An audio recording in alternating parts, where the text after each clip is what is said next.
Hola la gente, salut les gens. ¿Qué tal están? Comment están? Comment vous allez?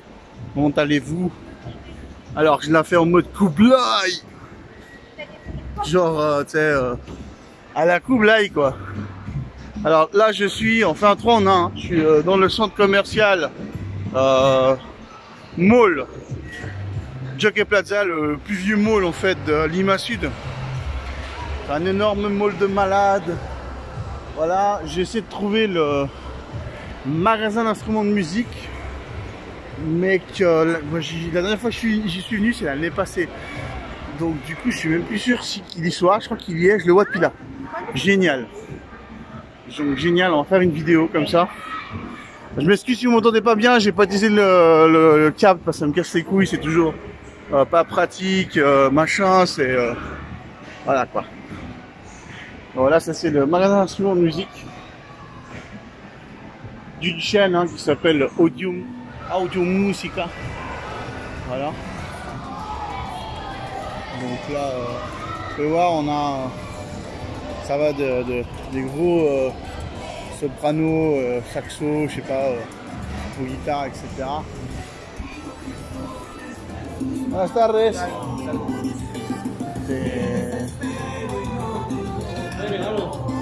Estoy haciendo un video, soy youtuber, entonces voy a enseñar toda la tienda y tal vez te probaré una LTD luego.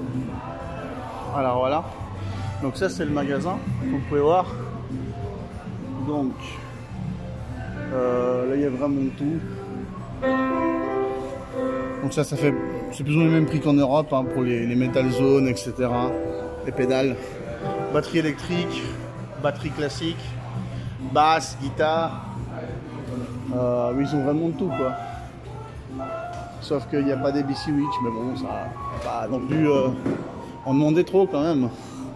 Et moi, si je suis venu ici, c'est pour tester la guitare à Kirk Hammett de Metallica, qui est ici en fait. Voilà, par contre, il lui manque une corde, donc ça va pas le faire. Ah ouais, d'accord. Je testerai une autre, c'est pas grave. Voilà, mais bon, je fais. Alors, si je fais cette vidéo, c'est un 3 en 1, comme je vous ai dit. C'est pour vous montrer ce magasin, ce mall, et aussi pour bah voilà quoi, parce que bon, il y a certains abonnés, souscripteurs qui en fait ont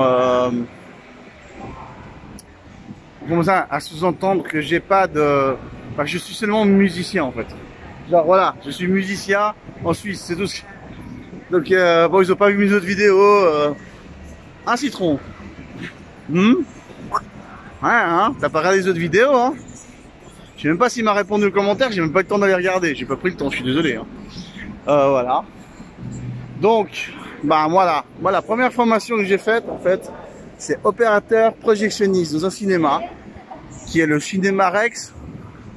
Enfin, les Rex à Vevey. Vers Montreux. Entre Lausanne et Montreux. Ah, le bord du lac Léman. Voilà. Donc, ça, c'est la première formation que j'ai eue.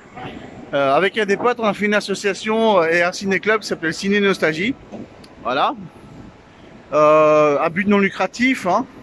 Et bon, comme j'étais opérateur projectionniste, bon, ils m'ont pas laissé projeter les vieux films à Chaplin. J'ai demandé à la même Géraldine Chaplin, qui avait connu mon père, qui avait rénové en fait la propriété de son père à Vevey, puis qui avait fait aussi quelques vides avec mon père, parce que mon père était fan de Charlie Chaplin et de Buster Keaton. Mon père avait été clown au cirque Kenny. Mon père c'est un polyvalent, hein, était musicien, il était tout quoi. Donc elle, c'est la directrice du comment ça s'appelle, la médiathèque de Lausanne. Elle m'a donné que les copies, mais bon, au moins elle a accepté pour finir.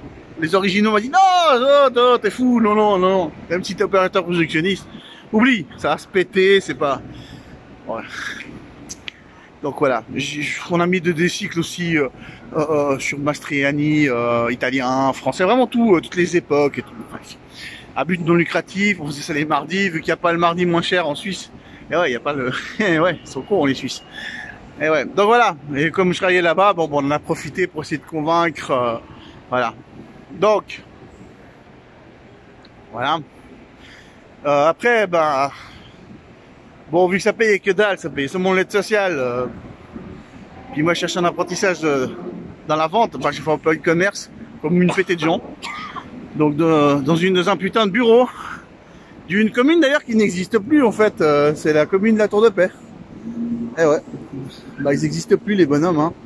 La commune de la Tour de Paix, ça fait belle lurette que ça, comment dire, ça a fait faillite. Hein. Donc c'est, enfin ils ont tout centralisé avec quoi. Hein, voilà. C'est comme les ERP, les NPE suisses. Hein. Avant il y en avait une à Montreux, après ils l'ont foutu à Vevey, et même pour les gens de Lausanne. Ouais. Pour les gens de Lausanne. C'est sympa le truc.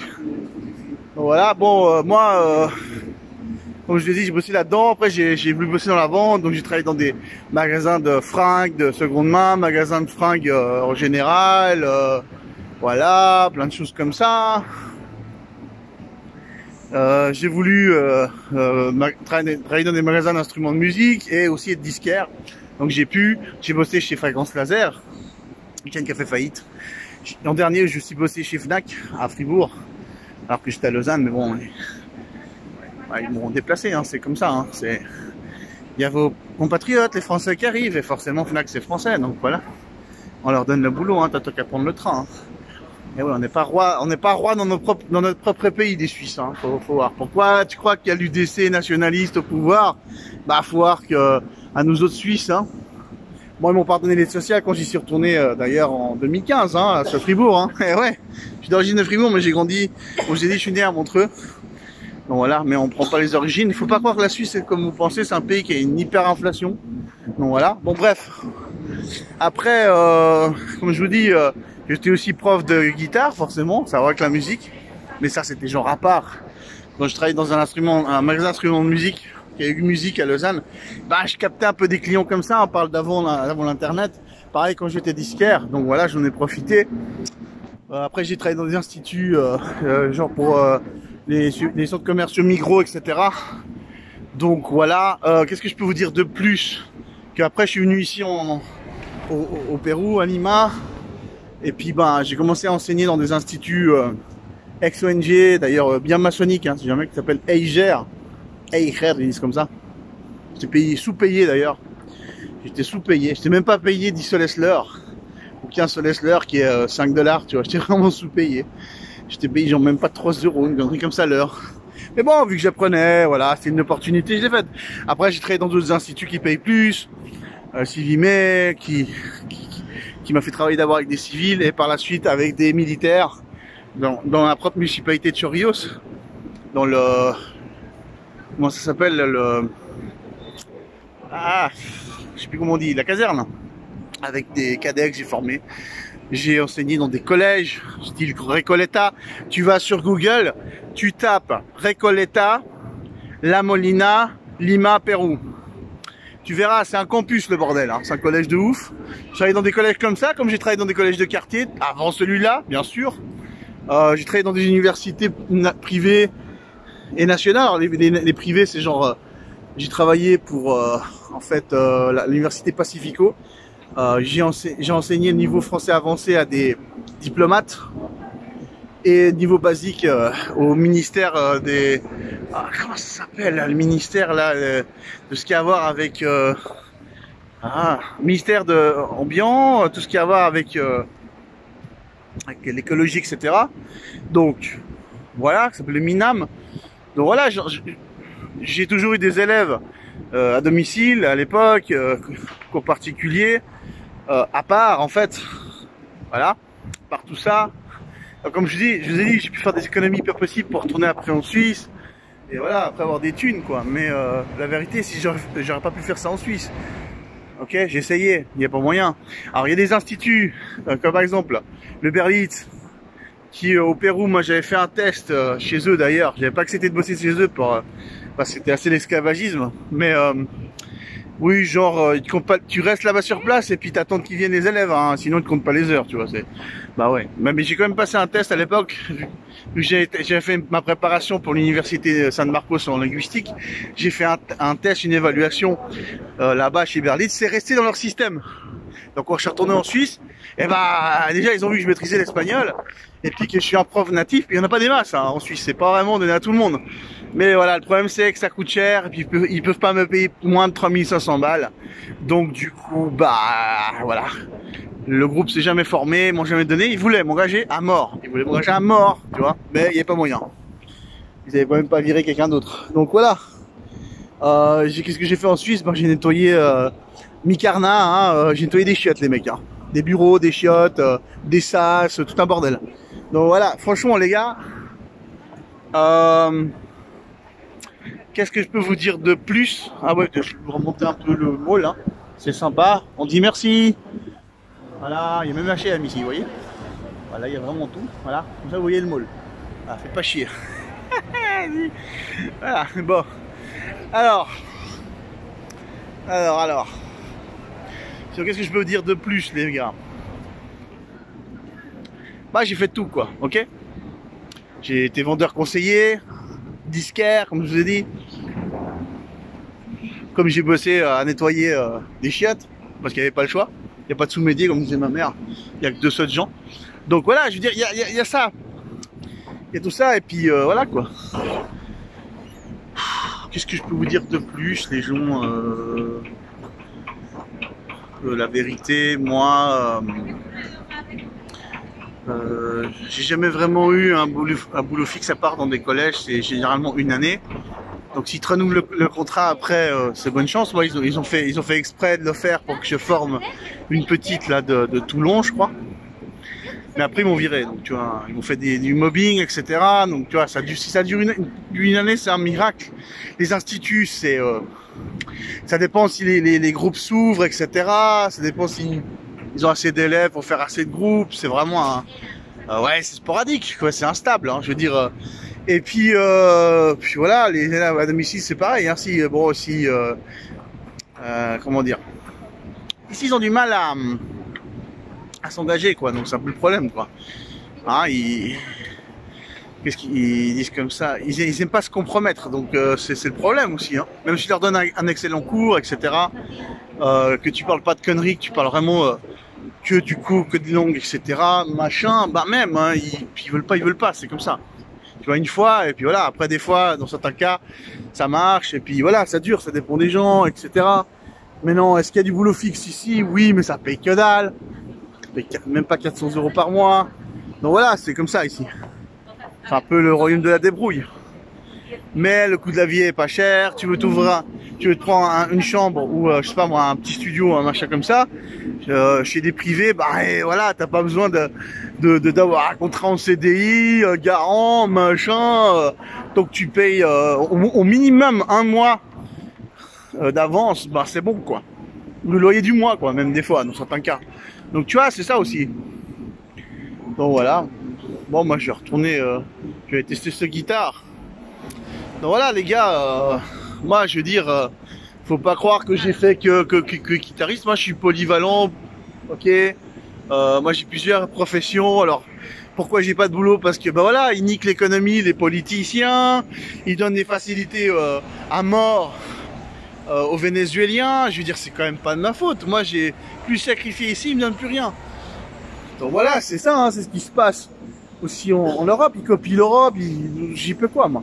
Donc moi j'ai profité au maximum, je vis au jour le jour. Et voilà, je veux dire voilà, c'est comme ça finalement la vie. Là-bas en France, comme tu me dis viens pas, les blancs ils trouvent pas, bah moi tu veux dire un truc mon gars. Moi je suis retourné en Suisse, bah j'ai trouvé une go hein. Alors c'était une salope, mais j'ai quand même allé vivre chez lui, je suis fatigué moi. Chez elle, j'ai pas allé vivre chez elle, elle avait une fille en plus. Et ouais, elle a une gamine, je crois qu'elle avait 5-6 ans, elle était au collège. Mais t'inquiète pas, que bon, c'était pas super canon, mais elle était jolie la gonzesse. Hein. Puis bah, la maman, je veux dire, t'es jolie encore, hein, je veux dire, t'es encore pas mal. Elle se reconnaîtra. Hein, Mel? Alors après, ben, j'en ai bien profité dans la relation, pas que du sexe, tout. Hein. Et puis bon, elle était un peu ouf, gueudin, elle gueulait pour des riens, les voisins appelaient les flics, parce qu'ils s'inquiétaient pour moi, tu vois. Ben, voilà, elle perdait des trucs, la go, elle fumait des bédos. Hein. Ça, c'est le problème de l'Europe. Hein. Ça se guédro. Moi, je suis une exception. Si je bois une binge, c'est vraiment avec une ralea, ou un ceviche, tu vois, c'est vraiment rare, ou quelqu'un m'invite, mais c'est vraiment rare. Je suis pas quelqu'un d'alcoolique, je suis un fils d'alcoolique, donc je crois pas que je vais devenir alcoolique, ni fumer des bédos. J'en ai le look, j'en ai l'air, ouais, faut pas juger aux apparences. Citron, bah ouais, faut pas juger aux apparences, mais quand même, tu le fais parce que t'as fait musicien, c'est pour ça que t'as pas de boulot. Là, tu juges, Citron. Eh ouais, là, j'ai envie de dire, Citron, compte chrétien, là, hein. Chrétien, hein, y a qu'une lettre, hein. Voilà, hein. Ouais, Citron, tu t'excuses, hein, on va pas excuser, hein. Donc voilà. Voilà, c'est joli, vous pouvez voir. C'est ancien, c'est vieux. Enfin, pour vous, c'est quand même assez moderne, hein. Mais pour eux, c'est considéré comme un vieux mall. Hein. Voilà, c'est un vieux mall. Voilà. Donc les gens, on va se parler jusqu'à ce que j'arrive à mon instrument, et puis que j'en profite pour tester une bonne guitare sur un putain d'ampli. Voilà. C'est juste pour le trip, le délire. C'est mon jour aujourd'hui, c'est mon jour de je me fais plaisir. J'ai eu un élève, tu vois. Donc, oui, puis si jamais j'étais un peu enflé là, j'ai dû prendre des clindamycines et tout le bordel pour baisser. Alors c'est pas une carie, simplement c'est comme j'ai une dent qui était mal réparée, de temps en temps, bah, ça commence à s'accumuler dans les racines et puis ça fait mal. Donc voilà, j'ai acheté les pastilles trop tard, mais bon, ça va, ça a baissé, ça a désenflé. Faut pas vous inquiéter les gens, ça va. Enfin voilà quoi. Alors là, vous voyez, j'arrive, donc là, je vous donne un petit peu le panorama, c'est joli. Voilà. Alors je vous laisse, hein, et puis voilà quoi. À plus, hein. Ça, si jamais, c'est pas satanique, c'est ça qui est satanique, Citron. Hein. Tu fais comme ça, là c'est satanique. Hein. Tu fais comme ça, c'est roqueux, métalleux. Hein. Allez, tchuss.